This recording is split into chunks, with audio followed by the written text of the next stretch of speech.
A breve história da física. Aristóteles. No início da trajetória científica da humanidade, acreditava-se que o movimento só ocorria enquanto uma força estivesse sendo aplicada continuamente.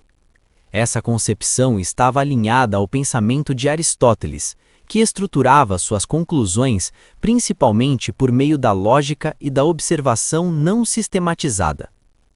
Para Aristóteles, o estado natural dos corpos era o repouso, e o movimento exigia uma causa ativa permanente.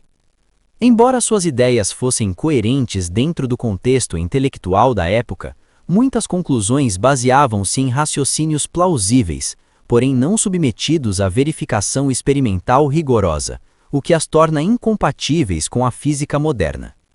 Ainda assim, Aristóteles teve enorme importância histórica, pois sistematizou o pensamento natural e influenciou profundamente o desenvolvimento inicial da investigação científica no Ocidente. Galileu Galilei. Séculos depois, Galileu Galilei rompeu com a visão aristotélica ao demonstrar, por meio de experimentação sistemática, que a força não é necessária para manter o movimento uniforme, mas sim para alterar o estado de movimento de um corpo. Galileu observou que, na ausência de forças contrárias, como o atrito, um corpo tenderia a manter sua velocidade constante. Essa formulação introduziu o embrião do conceito de inércia. Mais importante do que a conclusão em si foi o método. Galileu consolidou a experimentação controlada, a mensuração e a verificação empírica como fundamentos do conhecimento científico, deslocando a autoridade da argumentação puramente filosófica para a evidência observável. Isaac Newton. Com base nas contribuições de Galileu, Isaac Newton formulou matematicamente o princípio da inércia, hoje conhecido como primeira lei de Newton. Um corpo tende a permanecer em repouso ou em movimento retilíneo uniforme, a menos que uma força resultante atue sobre ele. Newton não apenas sistematizou esse princípio, mas estabeleceu 3 leis fundamentais do movimento e a lei da gravitação universal, criando um arcabouço matemático capaz de descrever e prever fenômenos físicos com grande precisão. Esse avanço transformou conceitos qualitativos em princípios quantitativos e mensuráveis, consolidando a física clássica e fornecendo a base para grande parte do desenvolvimento científico e tecnológico dos séculos seguintes.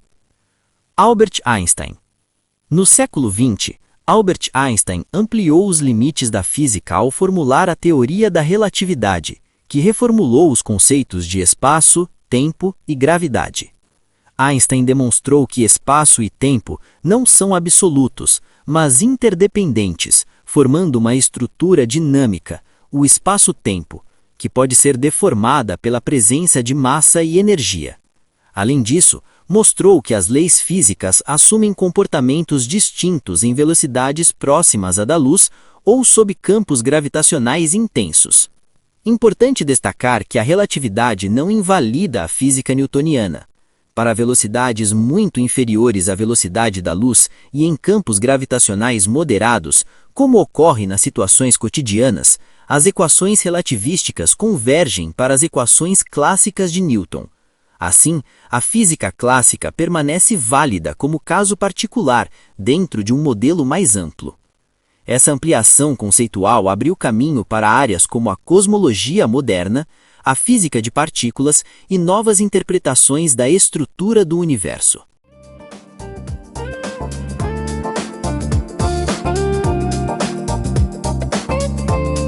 Aprendemos na aula de hoje que a física não nasceu pronta.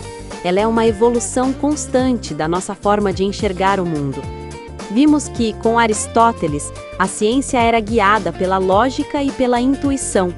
Acreditava-se que o repouso era o estado natural de tudo e que o movimento só existia se houvesse uma força empurrando o tempo todo. Mas Galileu mudou as regras do jogo ao introduzir o método científico. Ele provou, através de testes, que a força não mantém o movimento, ela altera o estado de um corpo. Foi aqui que nasceu o conceito de inércia e a valorização da evidência observável sobre a opinião. Depois, Newton deu o passo definitivo. Ele transformou essas ideias em matemática pura. Com suas leis universais, ele nos deu as ferramentas para medir, calcular e prever movimentos com precisão, criando a base sólida que usamos até hoje na biomecânica. Por fim, Einstein expandiu esses horizontes. Ele nos mostrou que espaço e tempo são dinâmicos e interdependentes. Ele não anulou Newton, mas nos deu um mapa muito maior do universo, provando que a ciência está sempre pronta para crescer.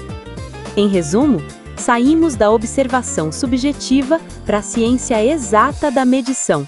É essa jornada, da lógica de Aristóteles ao rigor de Newton, que nos permite analisar o movimento humano hoje com objetividade e evidência científica.